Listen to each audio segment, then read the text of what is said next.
Vamos a iniciar, por favor. Estamos hablando de lo que son las asociaciones profesionales, ¿no? Estas asociaciones profesionales, que es lo que le da origen a lo que son nuestros sindicatos. Vamos a seguir hablando de lo que son las asociaciones profesionales. Ay, permítanme.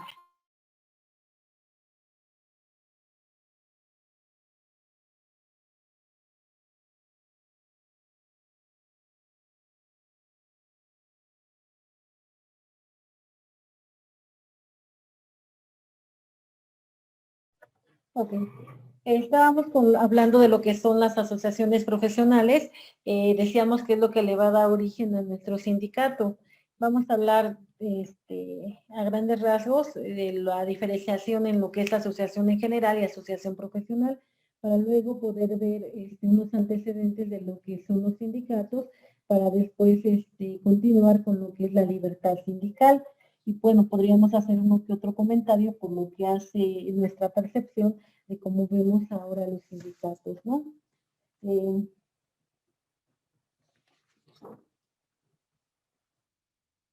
Necesito, por favor, si tienen a la mano lo que es la Constitución y su Ley Federal de Trabajo, por favor.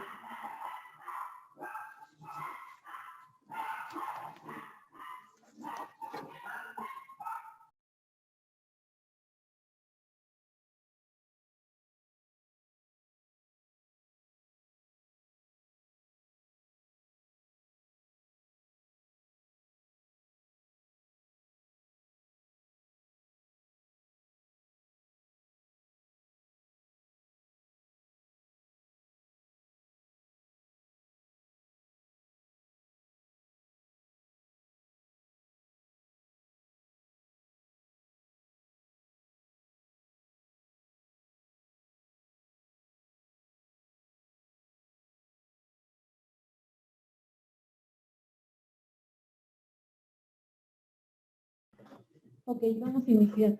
En clase pasada veíamos que en la Constitución, en nuestra Constitución Política de los Estados Unidos Mexicanos, teníamos que acaban de haber dos disposiciones muy importantes, lo que es el artículo 9, donde nos habla de lo que es la asociación en general, y el artículo 123 en el apartado A, fracción 16, en donde nos dice que donde nos habla de lo que es la asociación de los sindicatos, ¿no?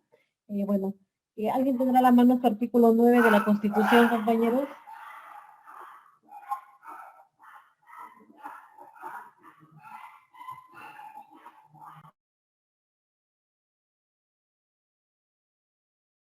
Yo, profa. ¿Nos puedes ayudar con el artículo 9, por favor, compañera? Artículo 9. No se podrá cortar el derecho de asociarse o reunirse pacíficamente con cualquier objeto lícito, pero solamente los ciudadanos de la República podrán hacerlo para tomar parte en los asuntos políticos del país. Ninguna reunión armada tiene derecho de deliberar. No se considera ilegal y no se podrá hacer disuelta una asamblea o reunión que tenga por objeto hacer una petición o presentar una protesta por algún acto a una autoridad si no se profieren injurias contra ésta, ni se hiciere uso de violencias o amenazas para intimidarla u obligarla a resolver en el sentido que se desee. Ok, bueno, por lo que hace este artículo, entonces tenemos que nos está hablando de la asociación en general. Tenemos que ahí nos habla que es un derecho universal, es un derecho que le corresponde al hombre, y el hombre puede asociarse con los demás para poder realizar alguna manifestación, ¿no? Para poder realizar cualquier señalamiento, siempre y cuando sea conforme a derecho, ¿no? También tenemos que acá, por lo que hace al artículo 9, que nos habla del derecho de asociación, también acá, nos establece también una limitante por lo que hace a los nacionales mexicanos, ¿no?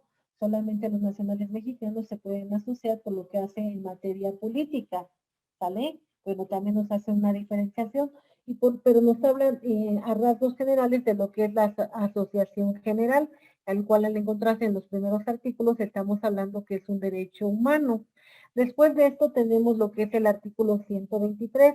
En el artículo 123, apartado A, fracción 16, nos va a señalar ahí lo que es el derecho de asociación profesional.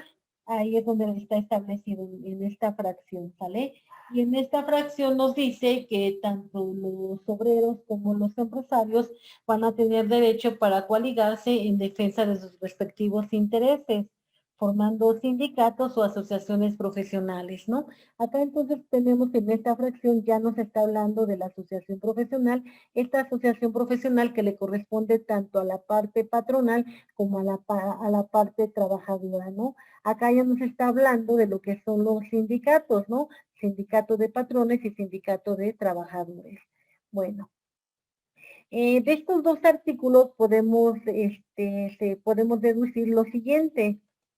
Tenemos que, por lo que hace al artículo 9, nos está hablando del derecho general de asociación.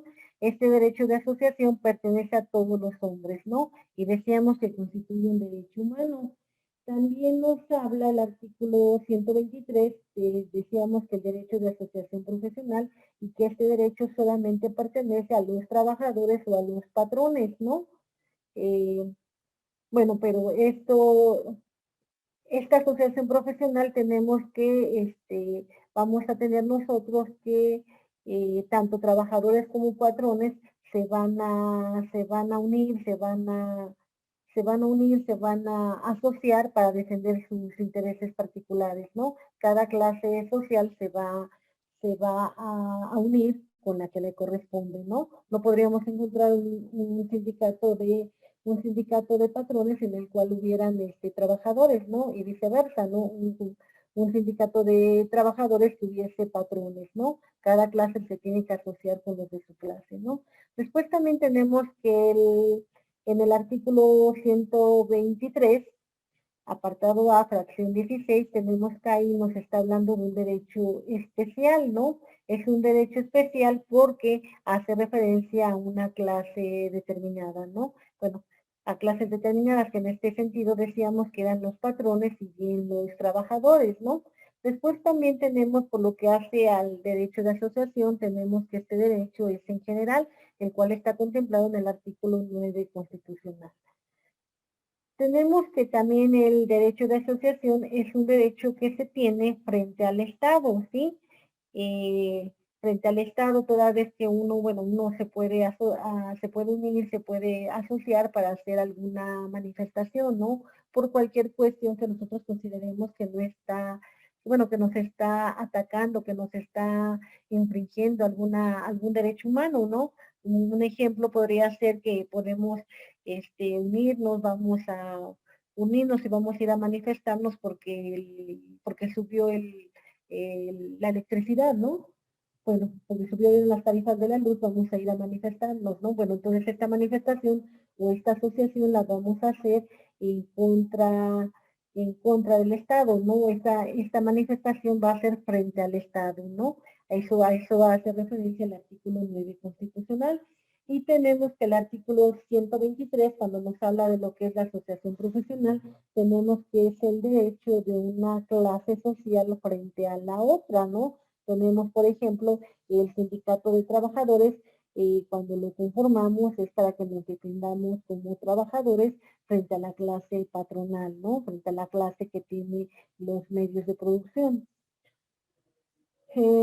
También tenemos que decíamos también que el derecho de asociación por sí solo, el que está contemplado en el artículo 9, por sí solo no es lo suficiente, ¿sí? Tenemos que cuando nosotros nos unimos en términos del artículo 123, vamos a tomar mayor fuerza, ¿no? Toda vez que, bueno, tanto tenemos nosotros en el artículo 123, apartado A, fracción 16, tenemos que ahí se nos da el derecho de que nosotros nos podamos unir como trabajadores para defender nuestros derechos, ¿no? Y también La propia ley secundaria, la Ley Federal de Trabajo, también nos establece de qué forma nos vamos nosotros a manifestar, ¿no? De qué forma nosotros vamos a defendernos como una coalición, ¿no? Como un sindicato, de qué forma nos vamos a defender y también cuál va a ser el medio, la forma en la que nosotros vamos a hacer valer nuestros derechos, ¿no? Mm, ok.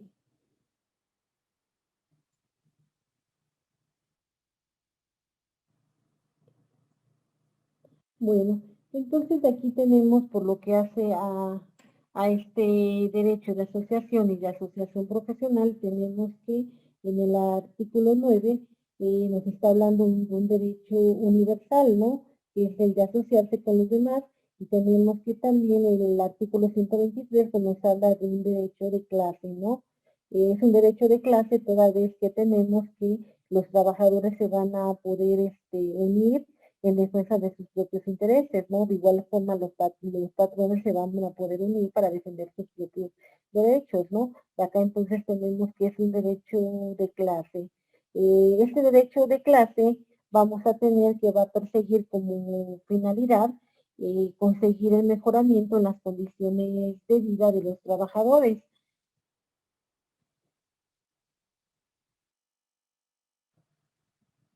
¿sí? Bueno. Tenemos también que por lo que hace al derecho de asociarse, vamos a tener nosotros que este, va a estar conformado en tres direcciones, ¿no?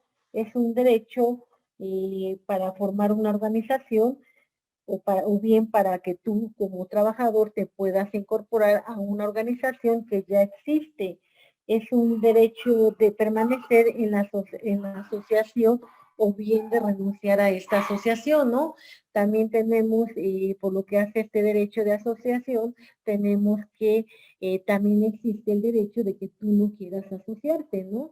A lo mejor tú no quieres pertenecer al sindicato, ¿no? No quieres hacer tus aportaciones. Bueno, también este derecho pues va a estar protegido en nuestra constitución y en nuestra ley secundaria, ¿no? A eso es a lo que se refiere lo que es la asociación profesional y la asociación en general, ¿no? Bueno, ya lo pudimos diferenciar. Asociación en general está contemplado en el artículo 9 constitucional y la asociación profesional está contemplado en el artículo 123 constitucional.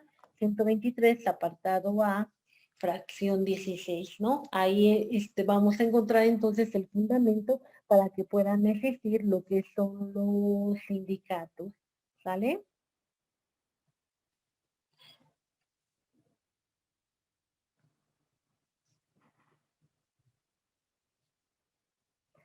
Ok, entonces, recapitulando con todo lo que hemos visto de lo que es la asociación, el derecho de asociación y lo que es el derecho de asociación profesional, vamos a tener nosotros que este derecho te va a dar la facultad para que tú como trabajador puedas ingresar a una asociación o bien si es tu decisión no ingresar, también tienes esa facultad, ¿sí? No es obligatorio pertenecer a un sindicato para que tú puedas laborar, ¿no?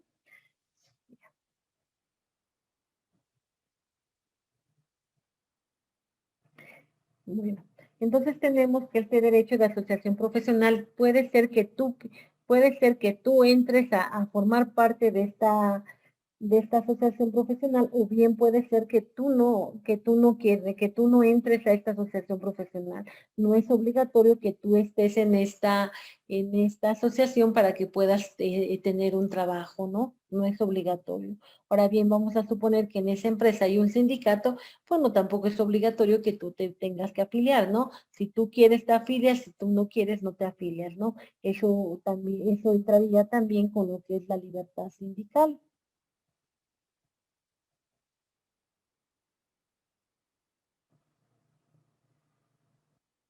Si te dicen que para que puedas pertenecer para que puedas pertenecer o puedas obtener puedas pertenecer a X empresa, puedas tener X trabajo, es necesario afiliarte al sindicato y tú no quieres, ¿Qué podríamos hacer acá al respecto, compañeros?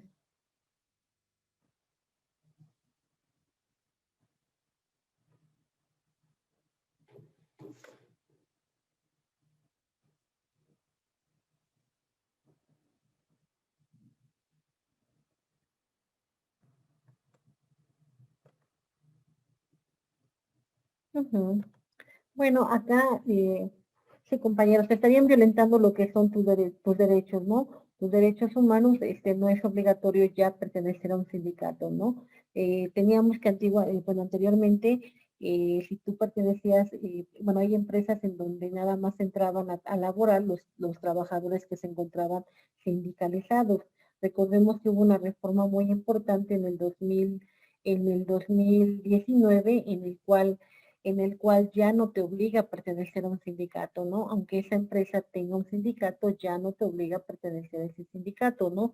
Tenemos que la reforma del 2019 fue una reforma muy importante, toda vez que se le pretende dar mayor, bueno, se le pretende dar mayor libertad al trabajador para que pueda o no ingresar a un sindicato, ¿no?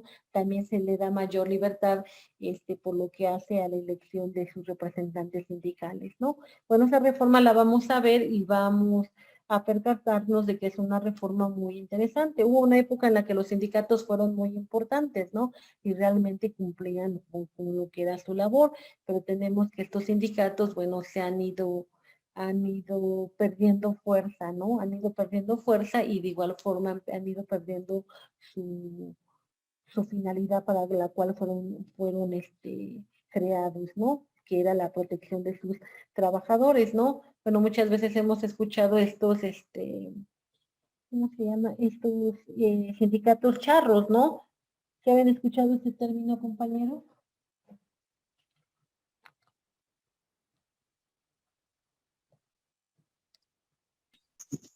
¿Qué se refiere a eso, Miss? Porque no, yo no sé. ¿No? ¿No lo habían escuchado?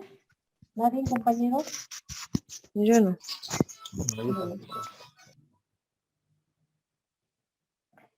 Bueno, bueno, tenemos que los sindicatos vamos a tener que, bueno, un sindicato va a estar siempre, la finalidad del sindicato es proteger a sus trabajadores, ¿no? Esa es la finalidad del sindicato. Vamos a tener nosotros que cuando se crean los sindicatos, y cuando se crean los sindicatos, vamos a tener que estos van a proteger a sus trabajadores, ¿no? Así era la esencia del sindicato, pero después con el tiempo vamos a tener que estos sindicatos pues se fueron mezclando con la política y en lugar de proteger a los trabajadores, pues ya no protegían a los trabajadores, sino protegían a lo que era la parte patronal, ¿no? En la parte patronal, ya no protegían los intereses del trabajador, sino que ya protegían los intereses del patrón, ¿no? De ahí entonces se fue dando este término, ¿no? Que estos sindicatos pues realmente no estaban para la defensa de los trabajadores, sino para los patrones, y de ahí entonces se les da este término que son sindicatos charros, ¿no? Sindicatos que en lugar de proteger al patrón, pues bueno, perdón, de proteger al trabajador, protegían al patrón, ¿no? Bueno, eso es lo que se conoce como los sindicatos charros, ¿no? También, bueno, también el concepto de lo que es el sindicato charro, también esto viene pues a lo que es el líder, ¿no? El líder que estuvo mucho tiempo en la CTM, ¿no? Que fue Fidel Velázquez, ¿no? ¿Sí se acuerdan de, de este personaje, Fidel Velázquez?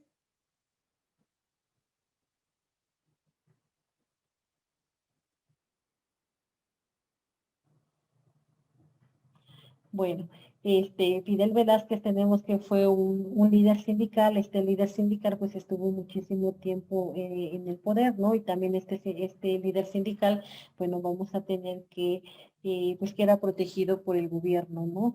Se supone que en cada determinado tiempo se tiene que volver a reelegir lo que son los representantes sindicales, pero este representante, pues desde que estuvo en el poder hasta que murió, estuvo muchísimo tiempo como líder de la CTM, que es la Confederación de Trabajadores de México, ¿sí? Y bueno, al ser líder sindical, pues tenía mucha conexión con lo que era el PRI, con lo que era el PRI, tenía mucho poder y bueno, y realmente pues de proteger a la clase trabajadora, pues no la protegía, ¿no? Protegía los intereses de la clase que en ese momento se encontraba en el poder, ¿no? Bueno, vamos a platicar rapidísimo de lo que es el cómo se fue dando, bueno, cómo se fue dando lo que es el desarrollo de la clase obrera en México, ¿no? El cómo se da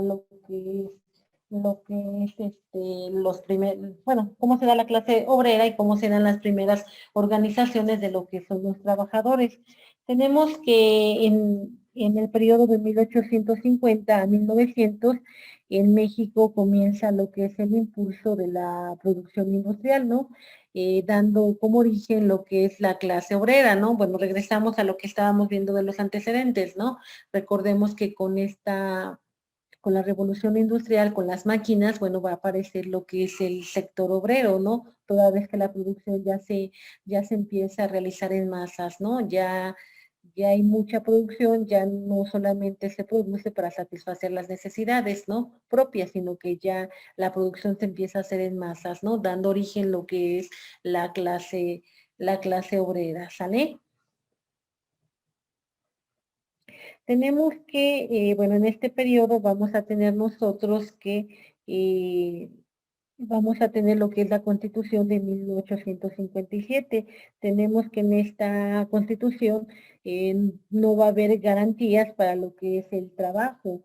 No hay garantías, tenemos que acá, el trabajo, bueno, era un trabajo en el cual duraba 16 horas la jornada laboral, ¿no? Acá tenemos que estaban prohibidas lo que eran las huelgas, ¿no? Tenemos que los horarios eran impuestos por el patrón, ¿no? Por el patrón y los trabajadores acá, bueno, ni siquiera pensar que pudieran contar con una vivienda propia, ¿no?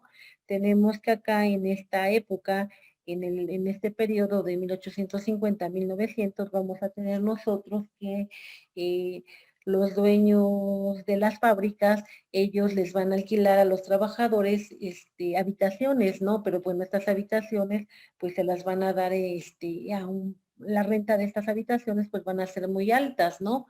Acá no va a haber obligación para los dueños de las empresas y el proporcionarle habitaciones a sus trabajadores, ¿no? También tenemos acá que por lo que en esta época van a existir lo que son las tiendas de raya. ¿Sí recuerdan las tiendas de raya, compañeros?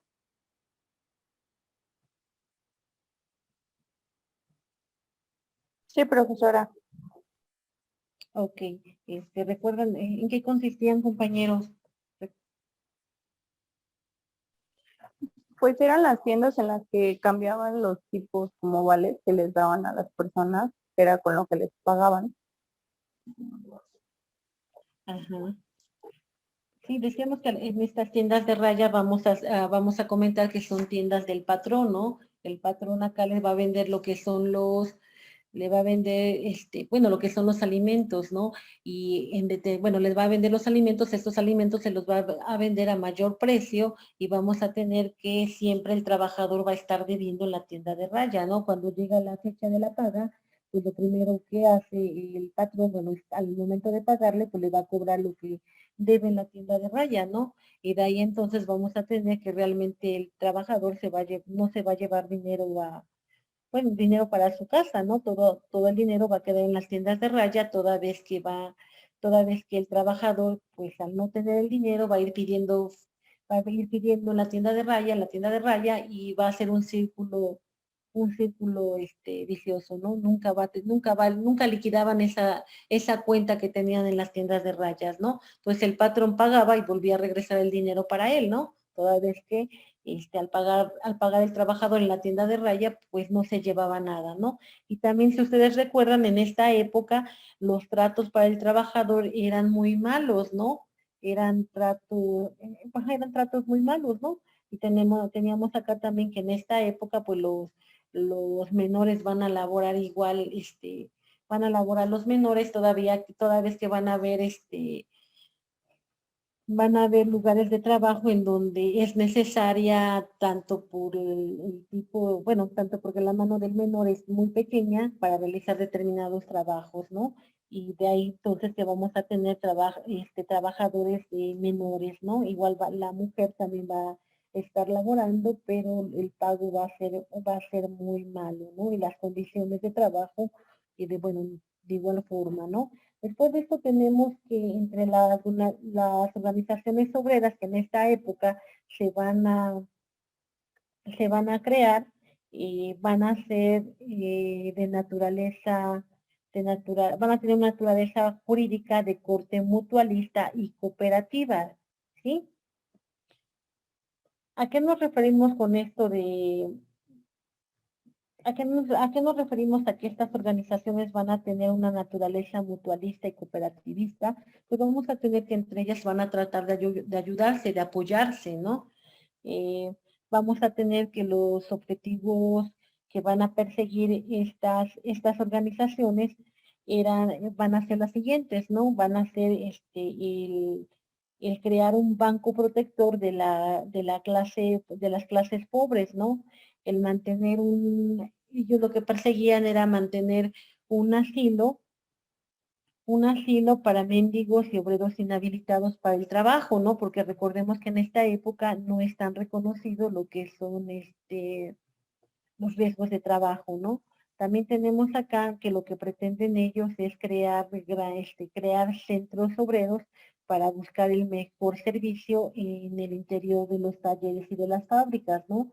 También estas organizaciones lo que pretenden es que haya una reglamentación en un sistema de socorro a los socios enfermos y puedan auxiliar a las familias de los fallecidos, ¿no? Porque recuerden que en esta época no hay bueno, no podríamos hablar que los trabajadores tuvieran derechos laborales, ¿no?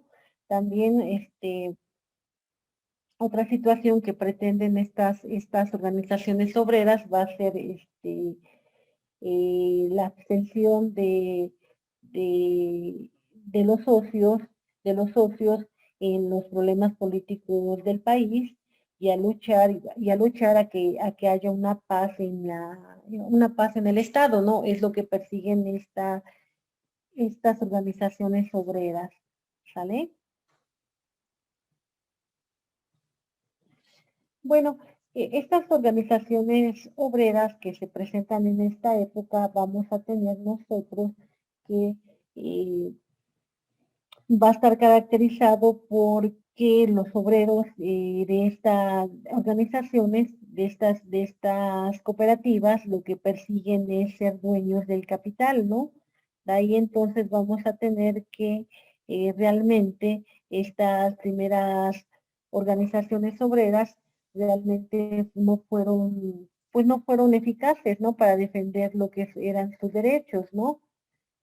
Después de esto vamos a tener que en la década de 1870 a 1880 se van a empezar a diferenciar dos tendencias en los proyectos de organización de los obreros. ¿Sí? Vamos a tener una mutualista y la cooperativista, ¿sí?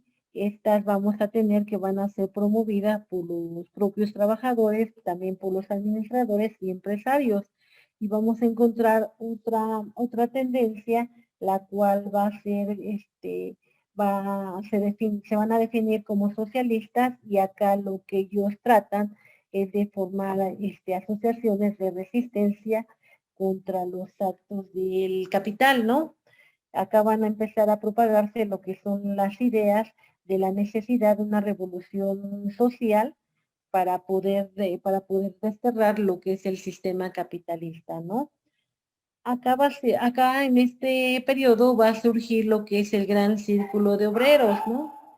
Este gran círculo de obreros vamos a tener que se va a crear en 1872. Acá en este círculo de obreros va a aglutinar a más de 8,000 trabajadores. eh, Acá, bueno, estos trabajadores se van a unir, bueno, ellos de acuerdo a lo que los une son las jornadas laborales que son muy excesivas, ¿no? Jornadas laborales que son de 12 a 14 horas, ¿no? Y que también en estos centros de trabajo vamos a tener que existe una explotación muy grande.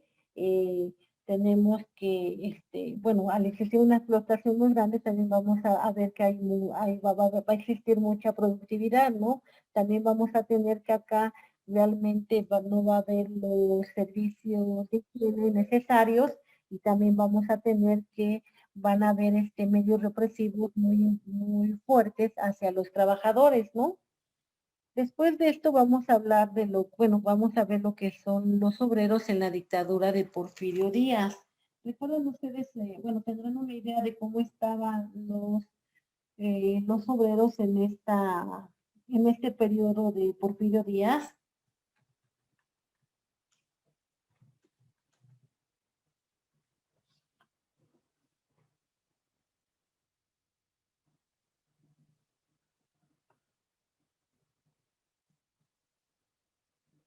Bueno, estamos hablando entonces, tenemos que por lo que hace, bueno, no van a cambiar las condiciones de trabajo, ¿verdad? Al contrario, se van a ir, estas condiciones de trabajo, pues van a ser condiciones, pues de cada día van a ir, en lugar de que vayan favoreciendo, van a ir empeorando, ¿no? Tenemos que, igual acá va a haber una explotación para con el trabajador, vamos a tener que las jornadas laborales igual van a ser muy largas y vamos a tener que el salario va a ser muy bajo, ¿no? Tenemos que acá va a haber en esta época en los obreros, bueno, en la dictadura de Porfirio Díaz vamos a tener una clase obrera muy joven, ¿no? Vamos a tener que aquí va a haber mucha explotación, va a haber mucha explotación y también vamos a tener que acá, bueno, lo que es el sector obrero, pues empieza a dar cuenta de cómo está la situación del país, ¿no? Vamos a tener acá entonces que acá vamos a tener que se van a empezar a organizar, se van a empezar a organizar toda vez que van a empezar a tener conciencia de lo que está pasando, con su situación laboral, ¿no? Acá tenemos que en esta época algunos obreros radicales que no sentían ninguna simpatía por esta dictadura, vamos a tener que van a ser asesinados en este periodo, en el periodo de 1881-1883. Acá vamos a tener que las luchas de los trabajadores pues empiezan a ser más palpables, ¿no? Y tenemos aquí que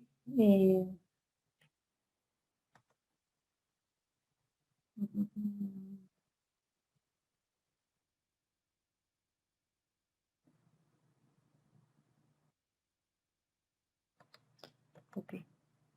Tenemos aquí entonces que en este periodo vamos a tener que,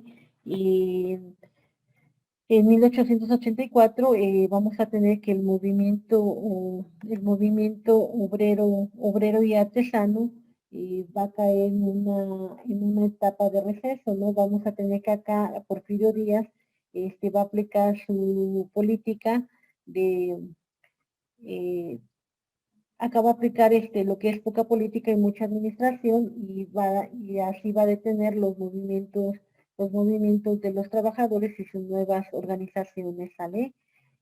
Tenemos que acá a finales del siglo XIX va a iniciar lo que es la lucha de clase obrera. Esta lucha va a ser muy débil y vamos a tener que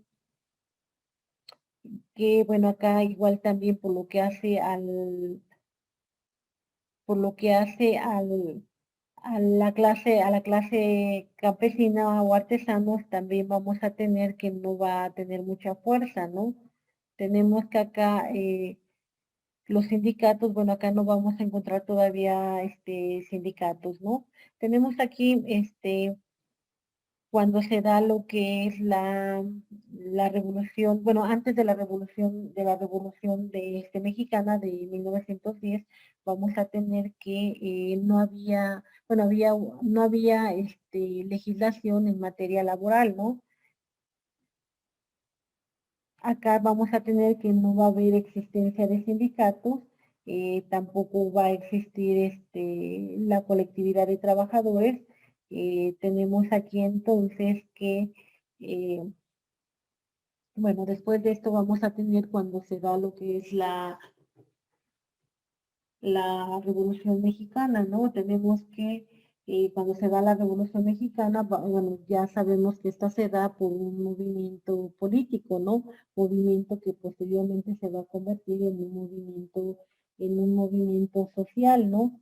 Se convierte en un movimiento social cuando, bueno, recordemos, ¿no? Que cuando inicia la Revolución Mexicana inicia como un movimiento político, toda vez que lo que se pretende es derrocar del poder a Porfirio Díaz, ¿no? Cuando se une lo que es la clase trabajadora y la clase trabajadora y la clase campesina es cuando este movimiento político cambia a un movimiento social, ¿no? Este movimiento social que va a dar como consecuencia lo que es nuestro derecho social y lo que es el reconocimiento del derecho laboral y el derecho agrario, ¿no?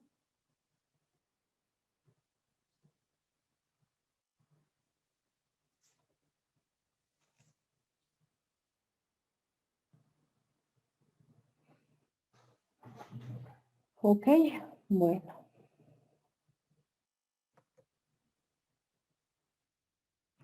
Ahora bien, bueno, ya tenemos que viene lo que es nuestra Revolución Mexicana, tenemos que dar como consecuencia esta Revolución Mexicana lo que es la Constitución de 1917. En esta Constitución de 1917 se reconocen lo que son los derechos sociales. Acá se reconoce también lo que, bueno, recordemos que es el derecho social, es aquel derecho que trata de proteger a las clases más débiles, ¿no? ¿Quién es la clase más débil? Pues la clase campesina y la clase trabajadora, ¿no? Dando como consecuencia nuevas ramas del derecho, lo que es el derecho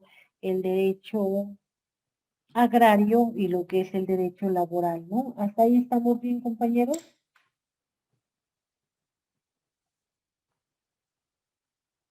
Sí, profa. Ok. Bueno, tenemos entonces que bueno, ya al tener nuestra constitución se van a reconocer lo que son los derechos laborales, ¿no? De acá vamos a tener que regresamos a lo que es el artículo 123, fracción 16 del apartado A, en donde se reconoce el derecho de asociación profesional. Con este derecho con este derecho de asociación profesional se va a dar vida jurídica a lo que son los sindicatos, ¿no? Acá vamos a encontrar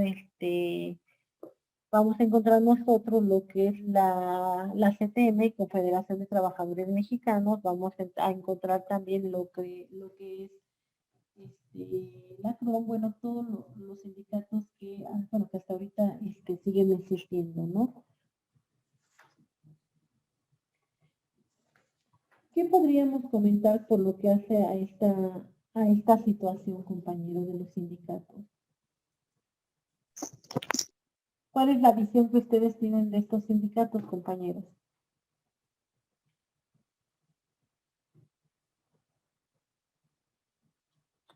Bueno, vamos a hablar de la realidad.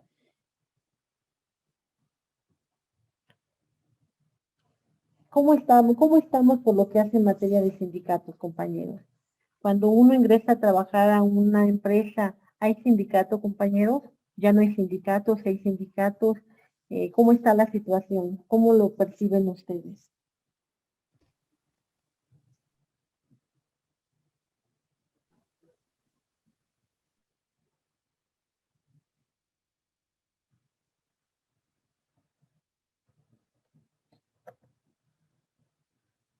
¿Qué opinamos, compañeros? ¿Hay sindicatos, no hay sindicatos? ¿Cumplen su función, no cumplen su función? ¿Qué pasa?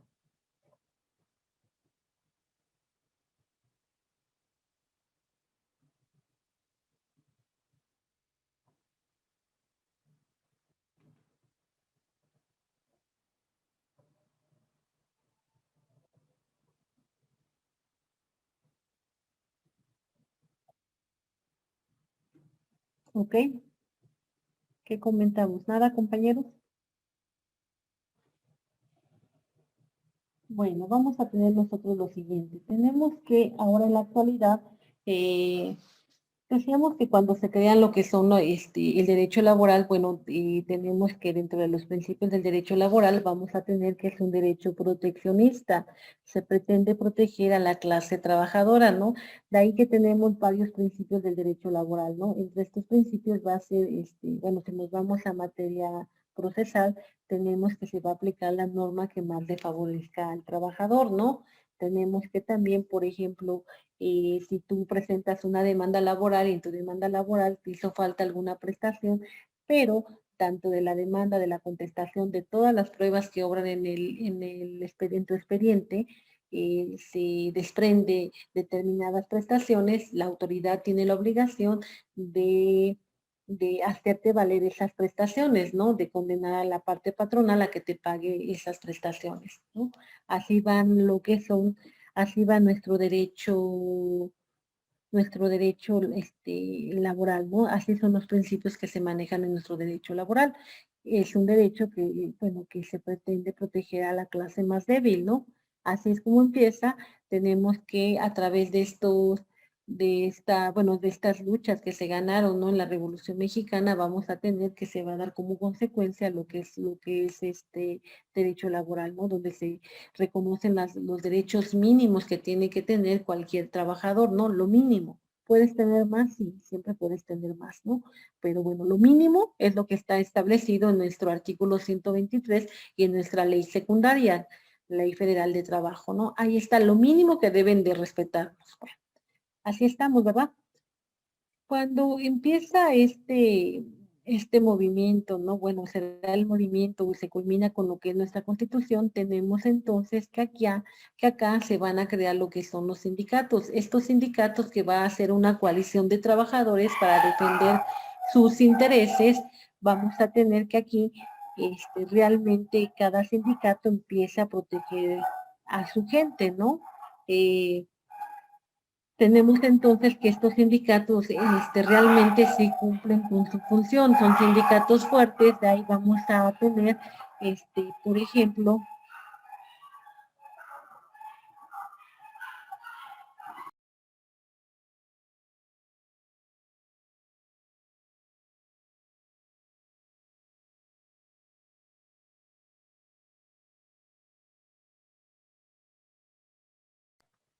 en esto decíamos que a través de estos sindicatos, pues realmente sí cumplían con su función, ¿no? ¿Cuál era su función? Pues realmente proteger a sus trabajadores, ¿no? Vamos a tener sindicatos que realmente lograron muchos beneficios para sus trabajadores, ¿no? Dentro de estos beneficios, que a lo mejor si nosotros estamos fuera de estos sectores, pues vamos a ser pues los vamos a poder criticar, ¿no? Un ejemplo podría ser, por ejemplo, en el sindicato de los trabajadores del ISSSTE, tenemos que una de las prestaciones que ellos lograron es que si un trabajador fallece en activo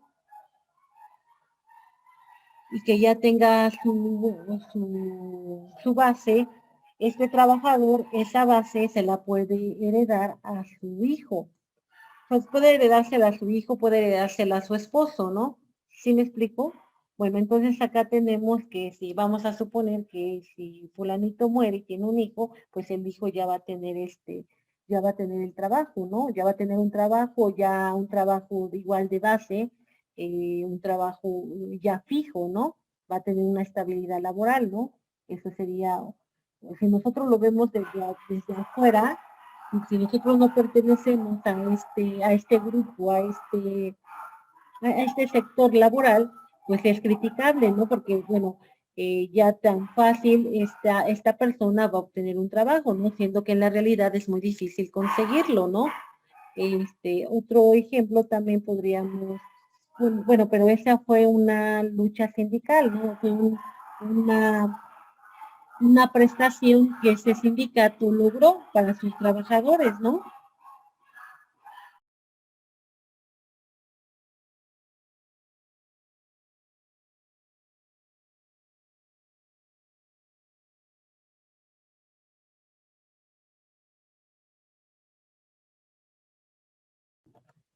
Podríamos poner otro ejemplo, otro ejemplo sería el sindicato de los electricistas, ¿no? Ese sindicato dentro de sus prestaciones que lograron fue el que ellos no pagan el consumo de la luz, ¿no? Ellos tienen una tarifa que, bueno, una tarifa determinada para poder consumir la luz, ¿no? Si se pasan de esa tarifa, bueno, entonces ya la van a pagar, ya la va a pagar el trabajador, pero como se pasó de la tarifa que le da, de esa prestación que le da la empresa, y lo que se haya pasado del consumo de la luz, ya se lo van a cobrar al doble, ¿no? Como una sanción, ¿sí? Bueno, pero todo esto que serán prestaciones que de una u otra forma ganó su sindicato, ¿verdad? este, eh, Prestaciones que fue peleando para con su, bueno, para con el sindicato fue peleando para con la parte patronal y llegaron a un arreglo, un acuerdo y lograron ese beneficio para sus trabajadores, ¿no? De ahí, bueno, también podríamos mencionar el que antes estaba eh, del sector educativo, ¿no? Recuerdan que antes, ¿no? Igual se mencionaba que los maestros, ¿no? Los maestros podían vender lo que eran sus plazas, ¿no? Si ellos tenían su plaza, pues determinado momento, cuando ellos ya se jubilaban, podían vender sus plazas, ¿no? Recuerdan esa situación, ¿no? Bueno, y así, pues, bueno, si empezamos a indagar, pues podríamos encontrar varios beneficios que en épocas atrás consiguieron lo que son los sindicatos, ¿no? Ahora, si nosotros nos damos vueltas y vemos qué sindicatos hay, vamos a percatarnos de que realmente los sindicatos ya no tienen la misma fuerza, ¿verdad? ¿O creen ustedes que siguen teniendo la misma fuerza, compañeros? No, ya no, profa, yo creo que ya no.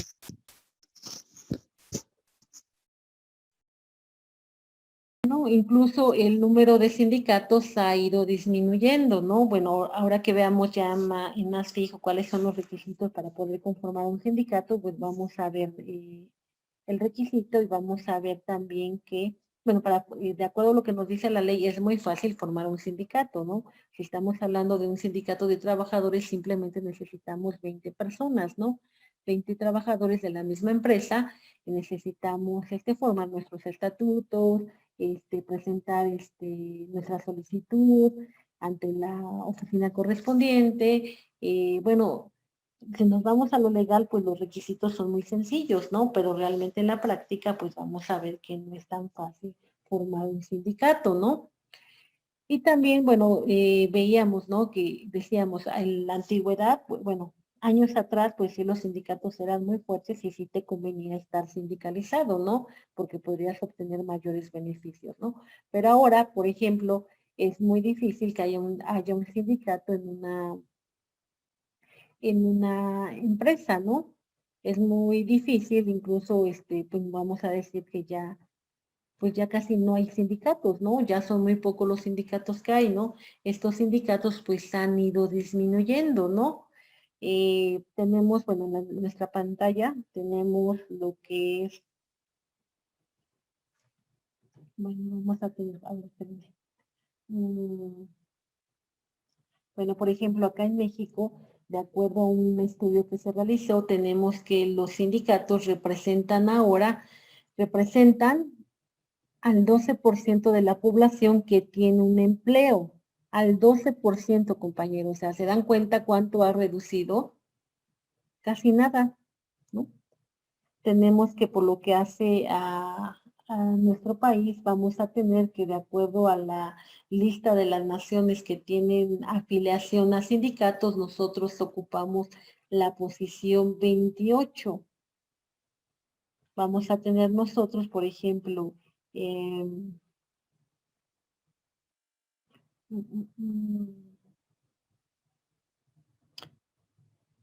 bueno, es que voy a tratar de subirles esta gráfica en la siguiente, pero por ejemplo tenemos por lo que hace a la Organización para la Cooperación y el Desarrollo Económico, vamos a tener nosotros que de acuerdo al informe que ellos reportan en el 2018, como porcentaje total de empleados en el año 2018, vamos a tener, por ejemplo, Dinamarca tiene el 67.2% del total de empleados en un sindicato. Suecia tiene el 66.1% del total de empleados, ¿no?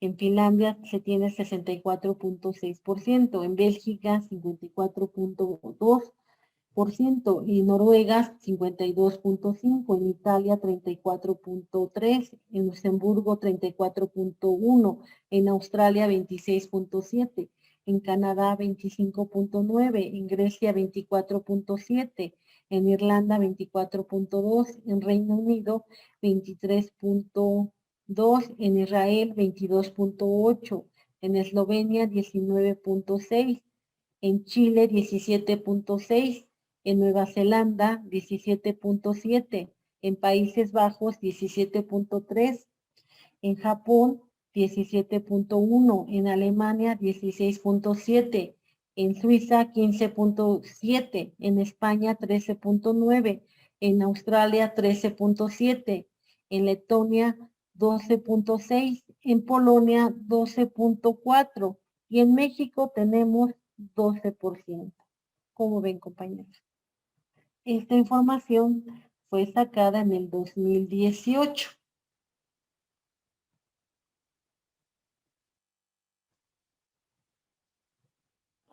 Lo cual indica que realmente en México la población que se encuentra sindicalizada, en lugar de ir aumentando, pues va disminuyendo, ¿no? Va disminuyendo cada día más, ¿no? Bueno, acá, por ejemplo, tenemos en lo que nos dice, bueno, lo que tenemos en nuestra pantalla, ¿no? Tenemos, por ejemplo, acá nos dice, ¿no? La Organización para la Cooperación y Desarrollo Económico, OCDE, en México, la proporción de empleados sindicalizados cayó de 28.5 en 84 a 12%, mientras que la proporción de empleados cubiertos por acuerdos colectivos bajó de 13.2% en 1994 a 12.5% en 2016, ¿no? Bueno, dice por acuerdos colectivos, acá serían lo que son los contratos colectivos, ¿no? Bueno, si nos damos cuenta, esto ha ido, en lugar de ir aumentando, ha ido bajando esta situación, ¿no? Porque realmente, o sea, si nos damos cuenta en los últimos años que se ha tenido,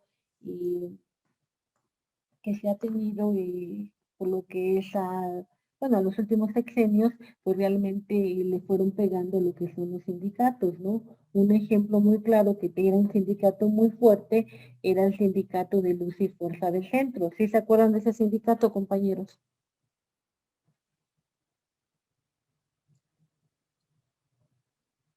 ¿Alguna vez lo escucharon, compañeros?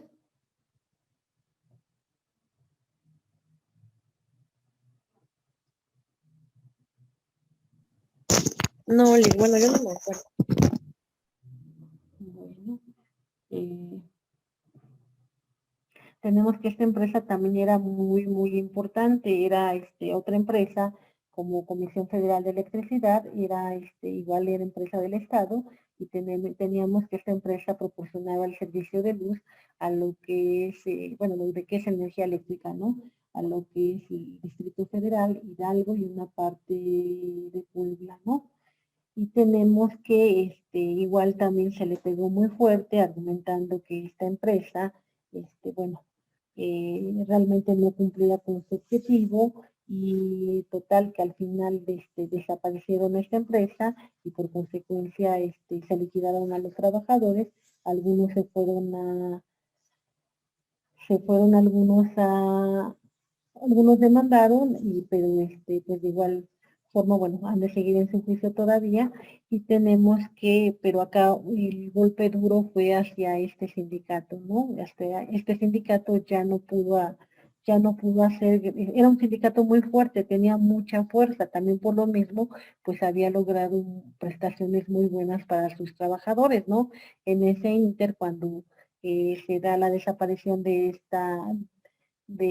da la desaparición de Luz y Fuerza del centro, también empiezan a atacar muchos, empiezan a atacar al sindicato, ¿no? Empiezan a sacar que tiene muchas propiedades el sindicato, que líder sindical, o sea, empiezan a atacar el sindicato, los medios de comunicación, la gente empieza a comentar, pero bueno, el punto no era el si atacar o no atacar el sindicato, acá el punto era que realmente se le estaba pegando a los sindicatos y se les estaba quitando poder al sindicato, ¿no? De esta forma se estaba debilitando a la clase trabajadora, ¿no? Porque de una u otra, decíamos, ¿no? Cuando nosotros, no es lo mismo que a ti te contraten de forma individual, en donde tú vas a negociar lo que son tus prestaciones, donde son tus prestaciones, tú las vas a negociar de forma individual, a que estas prestaciones se negocien con un sindicato, ¿no? Un sindicato que va a tener mayor fuerza, ¿no? Un sindicato que de una u otra forma te iba a proteger, ¿no? No es lo mismo, ¿no? No es, recuerdan cuando comentábamos, ¿no? No es lo mismo ser un comerciante individual a ser un comerciante colectivo, ¿no? Pues lo mismo, ¿no? Se tiene más fuerza siendo una colectividad a ser una sola persona, ¿no? Entonces de ahí, pues muchas veces se obtiene mayores beneficios con un sindicato a que se celebre un contrato individual, ¿no? De ahí, bueno, podremos ver por ejemplo, ¿no? O sea, les van a pagar más las vacaciones, van a poder negociar de una forma mejor lo que son las vacaciones, un sindicato, lo que son las prestaciones, ¿no? No es lo mismo, se van a obtener, bueno, el sindicato está para eso, ¿no? Para que te ayude, para que puedas lograr mayores beneficios laborales, ¿no? Bueno, pero así fue con esta situación, se fue pegando mucho a los sindicatos, ¿no? Y también los sindicatos, pues fueron perdiendo su función, ¿no? Ya lo que hacían, pues ya en lugar de defender al trabajador, pues ya se van con la empresa, ¿no? Ya en lugar, perdón, ya se van con la empresa pues, porque pues, los líderes sindicales, pues lo que desean ellos es seguir en el poder, ¿no? Seguir en el poder porque entra el líder sindical y pues entra toda la familia, ¿verdad? Bueno.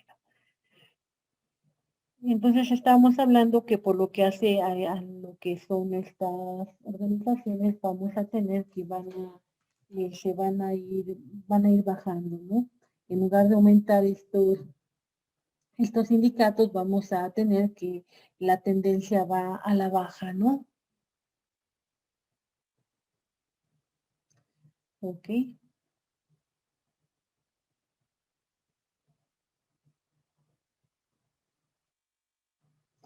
Ok, bueno, tenemos también, de acuerdo con el registro de asociaciones de la Secretaría de Trabajo y Previsión Social, en México tenemos que en el año del 2019 van a haber 3.657 asociaciones sindicales, ¿sí?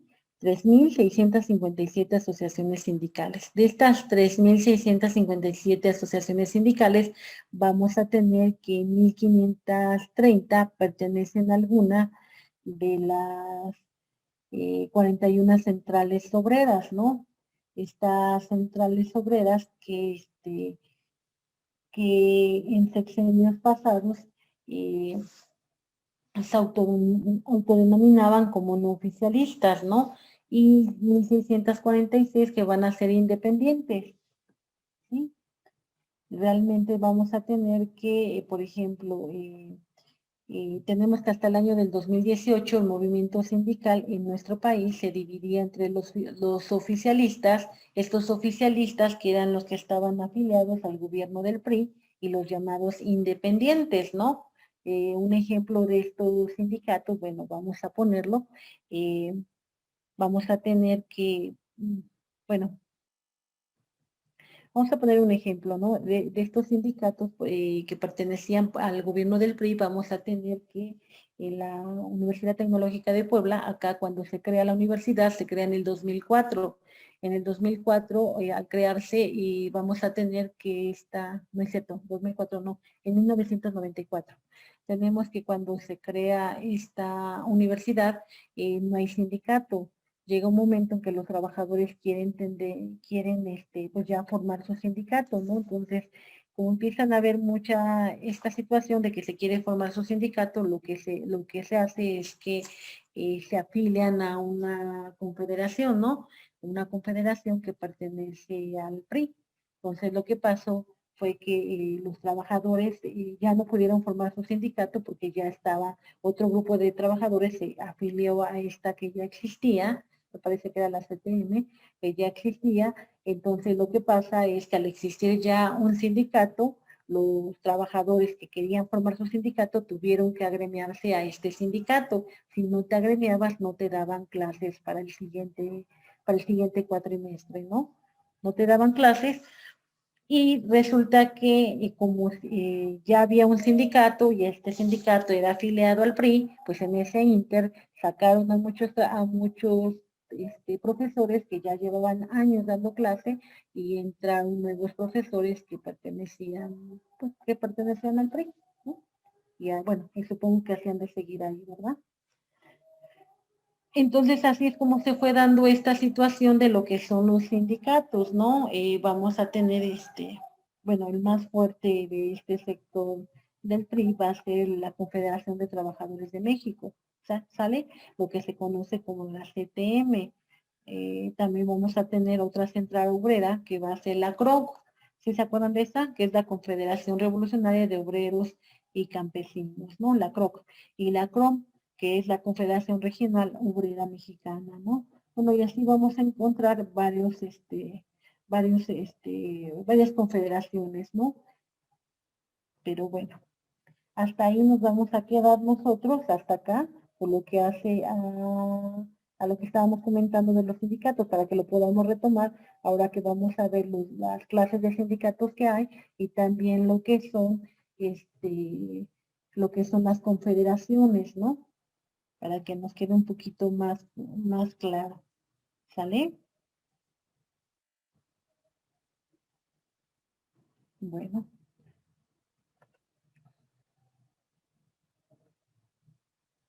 Ay, ¿qué dice? Ok.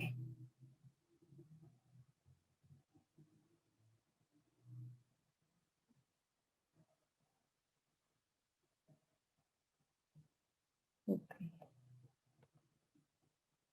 Bueno, entonces acá concluimos con lo siguiente, ¿no? De acuerdo, bueno, tenemos acá, de acuerdo a un estudio que realizó Roberto Cepeda Martínez, es un académico del Instituto de Investigaciones de la UNAM. Él nos dice que en el periodo de 1993 al periodo 2008 la tasa de sindicalización se redujo casi una cuarta parte, ¿no? Y tenemos que esta sindicalización pues va a la baja, ¿no? En lugar de aumentar el número de trabajadores afiliados a un sindicato, pues realmente ya no ha aumentado, ¿no? Va por el contrario, va a la baja, no es algo nuevo, no es algo nuevo, ¿no? Ya llevamos un buen tiempo que vamos a la baja, ¿no? Y ya de acuerdo a lo que comentábamos hace un rato, ¿no? O sea, realmente nosotros ahorita, bueno, en el 2018 nos encontrábamos en el lugar 28, ¿no? Y tenemos que nuestro número de sindicalizados realmente ahorita del número de trabajadores que están en activo, tenemos que solamente sindicalizados está el 12%, ¿no? Si recordamos también dentro de uno de los logros que se tenía de estos sindicatos era lo que era el trabajo de base, ¿no? El trabajo de planta, ¿no? Si recuerdan ese tipo de trabajo, ¿no? En donde ya una vez que tú lograbas tener la base, pues ya te daba estabilidad laboral, ¿no? Ya sabías que ese puesto ya era tuyo hasta que tú te jubilaras, ¿no? Hasta que tú concluyeras con tus años de servicios laborales, ¿no? Es situación que ahora ya no se presenta, ¿verdad? O sea, ni pensar que vaya a haber una base, ¿no? Ahora ya el trabajo ya está conformado de forma diferente, ¿no? Tú vas a trabajar ya los contratos laborales ya no son por tiempo indeterminado, ¿no? Ya son por tiempo determinado, ¿no? Si bien te va es por un año, ¿no? Si bien te va es por un año, puede ser por 3 meses, puede ser por 4 meses, ¿no? Bueno, de ahí vemos cómo nuestro derecho laboral realmente ha ido cambiando, ¿no? Y de ser un derecho proteccionista, bueno, en lo particular considero que ya no es un derecho proteccionista, ¿no? Ya no, salvo lo que ustedes opinen, ¿verdad? Bueno, luego de esto vamos a hablar de lo que es la libertad sindical. Esto sí, bueno, esto se les quedó de tarea. ¿Qué fue lo que checaron de la libertad sindical, compañeros? ¿Se dará o no se dará la libertad sindical? ¿A qué se refiere la libertad sindical, compañeros?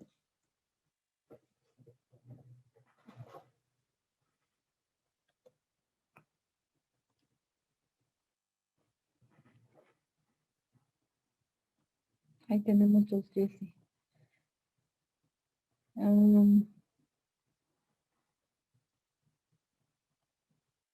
Jessy Velázquez, ¿sí te acuerdas? Bueno, ¿qué fue lo que le dices de la libertad sindical, compañera?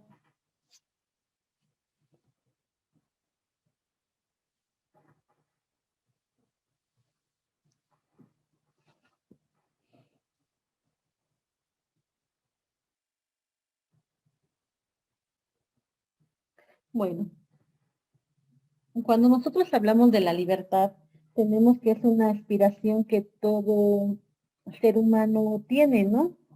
Tenemos que cuando hablamos de la libertad sindical vamos a tener que es un derecho natural, es un derecho natural del ser humano.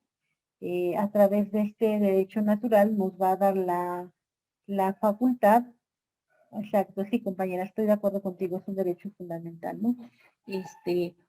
Nos va a dar a través de esta libertad sindical, nosotros vamos a poder elegir si queremos formar parte de un sindicato o no queremos formar parte de un sindicato, ¿no?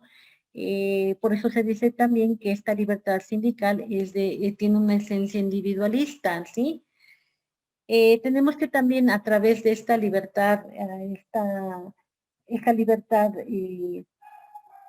vamos a poder nosotros de igual forma unirnos para poder conformar un sindicato, ¿no? Para poder pertenecer a este sindicato, para que a través de este sindicato pues también podamos obtener mayores beneficios, ¿no? ¿Qué otra cosa podríamos comenzar? Entonces tenemos que de una u otra forma, cuando nosotros hablamos de libertad, vamos a tener que la libertad va a ser la posibilidad de acción, ¿no? La posibilidad de realizar determinada acción. Ok, sí, compañera, estoy de acuerdo contigo, Jessie. Ajá, entonces tenemos que a través de esta libertad, a través de la libertad, nosotros tenemos la posibilidad de realizar determinada acción, ¿no? Esta acción puede ser de un hacer o no hacer, ¿no?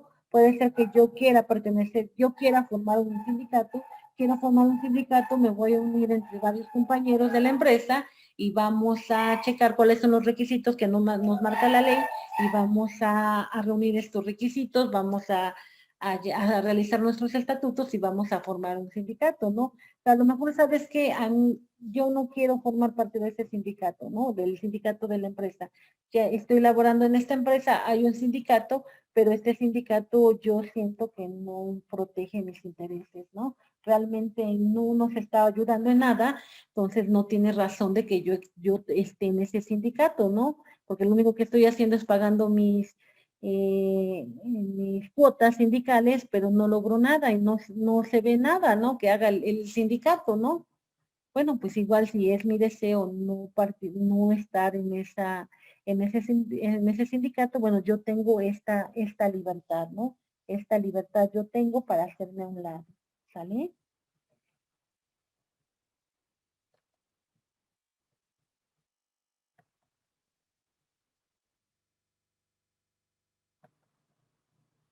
Ok.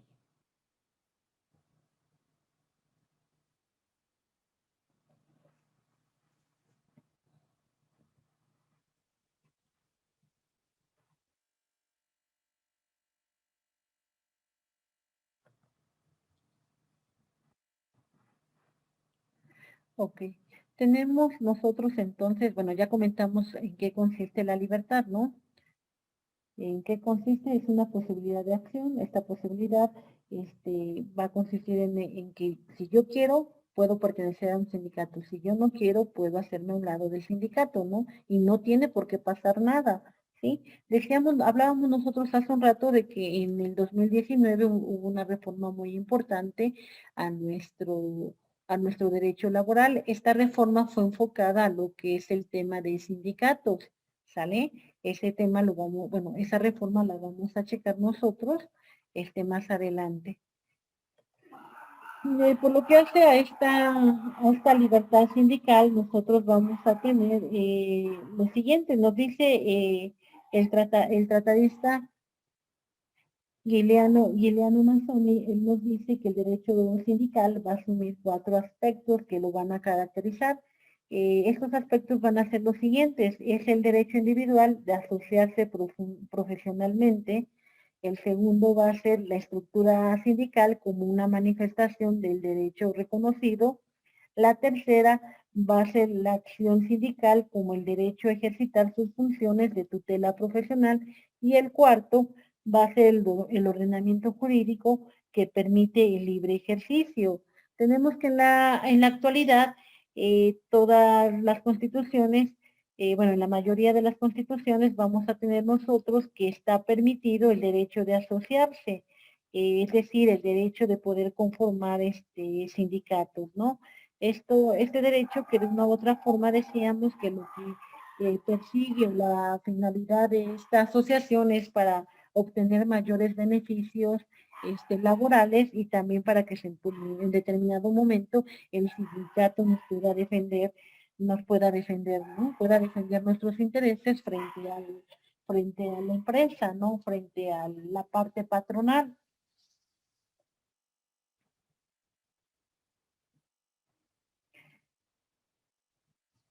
También vamos a encontrar otro jurista.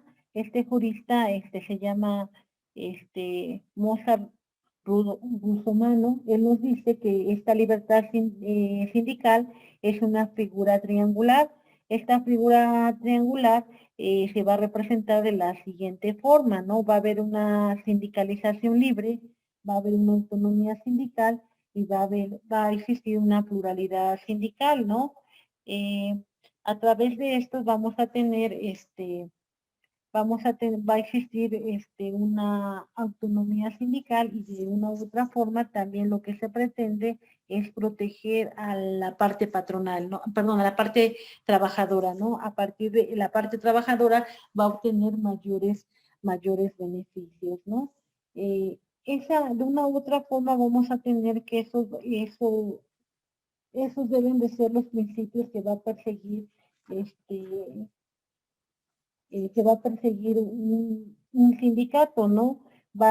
Lo que el sindicato debe de buscar es el bienestar para sus agremiados, ¿no? El bienestar para sus agremiados, y la protección de sus agremiados, ¿no? Eso es lo que tiene que hacer el sindicato. Sin embargo, de igual forma, en la realidad vemos que muchas veces el sindicato, pues es un sindicato que está coludido con la empresa, ¿no? Que en lugar de defender, pues simplemente para todo dice que sí, ¿no? Independientemente de que exista la normatividad, ¿no? Por ejemplo, hay empresas en donde tenemos lo que son los manuales, ¿no? Los manuales de organización, los manuales de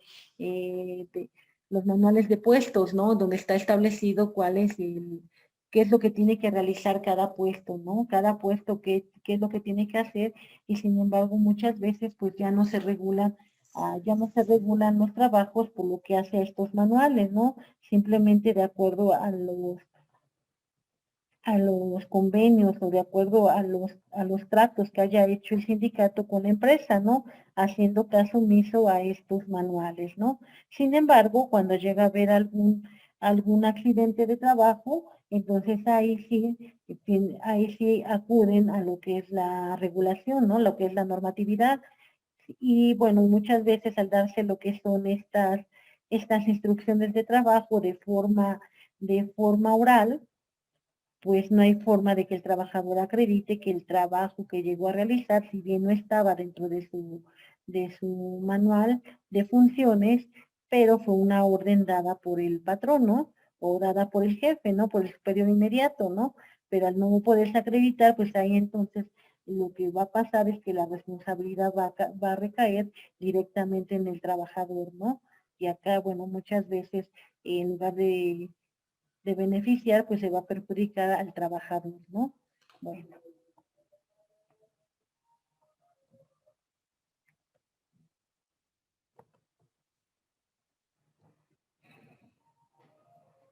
El principio de la libertad sindical, tal y como lo comentaban, bueno, si nosotros nos damos cuenta, este principio de libertad sindical tiene mucha relación con lo que es el principio de asociación profesional, ¿no? Con lo que es la asociación profesional, el cual va a encontrar su fundamento en el artículo 123, apartado A, fracción 16, ¿no? En donde nos dice que los empresarios y los trabajadores pueden coaligarse para la defensa de sus respectivos intereses, ¿no? Formando lo que son los sindicatos, ¿no? De ahí tenemos entonces que de una u otra forma ahí está, ya está impregnado lo que es el principio de libertad sindical, ¿no? Bueno, nos quedamos hasta aquí, compañeros, y nos quedamos hasta aquí. Estamos hablando de lo que es la libertad sindical. Les voy a subir en la plataforma lo que es la reforma que hubo en materia laboral el 1 de mayo del 2019 para que le den una leída y lo podamos comentar en la siguiente clase, por favor, ¿sí?